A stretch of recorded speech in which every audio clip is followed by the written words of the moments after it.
we do is we go to homeless shelters and we minister to those who are homeless, and we donate toiletries and clothes to the homeless shelter. And we perform our gift for them. We go to juvenile detention centers and we let them know that instead of expressing yourself through picking up a knife or a gun, pick up a pen and a sheet of paper and write your feelings and your emotions down. Right now, we're doing an 8-week program at Ace Tech High School called Action. Artists coming together in outstanding numbers, and when I tell you that these little girls have a story, I had no idea that our little teens were going through as much as they were going through. But my testimony, September 3rd, 2008, I lost my 15-year-old son to a form of cancer called osteosarcoma. And as a single father raising a son, it was hard for me being his protector and his provider, looking at him laying in a hospital bed, telling him it's going to be okay and there's not anything that I could do about it. When I lost my son, the first thing that came over me was disbelief. I just couldn't believe it. I thought that maybe that this was a bad dream. I was going to go to the store and just so happen to see him there, or he was just going to come home and walk through the door. The second phase was angry. I was angry with God because I couldn't believe that out of all the people that God had to choose from, the rapist, the murderer, those out there doing things that are afflicting our community, you chose my 15-year-old son, God. I got a problem with that. And then when the anger subsided, my emotion opened me up to want to learn God's word so that I could know for myself what the answer was, and what hope I had, and what I had to look forward to, and if I was going to see my son again, and if and when I was going to see him again. And God gave me this peace I'm going to share with you all tonight. Everybody say ego. Ego. It's an acronym that stands for easing God out.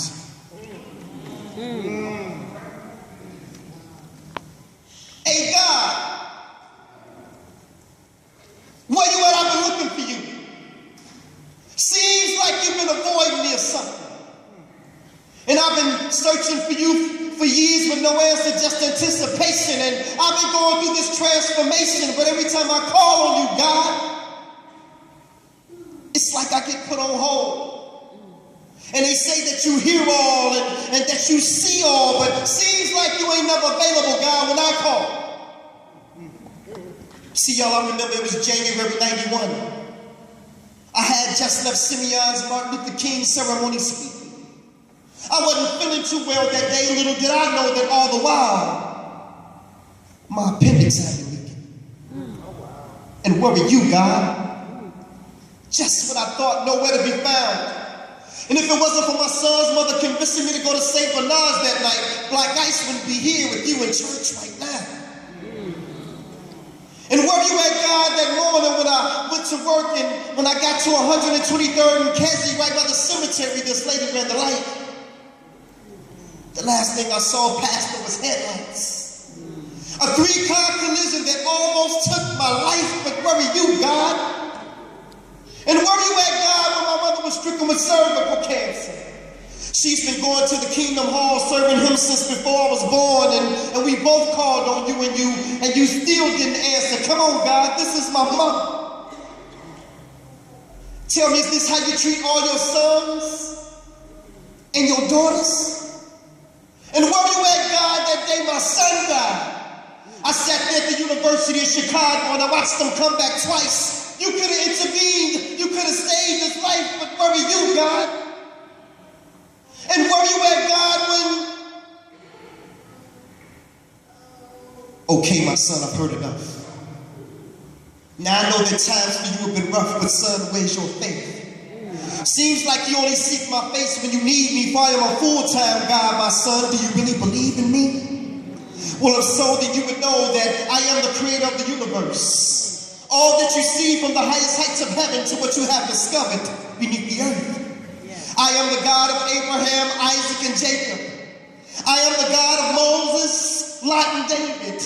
I am the one who made Solomon wise. I put Noah in the ark before the waters could rise. I gave Samson the strength to destroy the Philistines with no eyes. I am that smooth stone that David slung that smote Goliath in the head. The cracks that cover the walls of Jericho, the same one that rose Lazarus from the dead. I am the blood of the lamb of the doorpost that kept the children of Israel safe from harm. Even the staff in Moses' right arm, and I gave it the power to split the Red Sea in half. Shall I go on?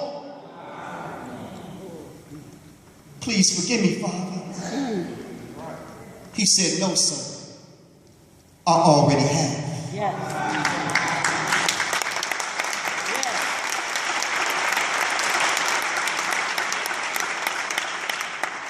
But see, like Jonah, you've been running from your mission.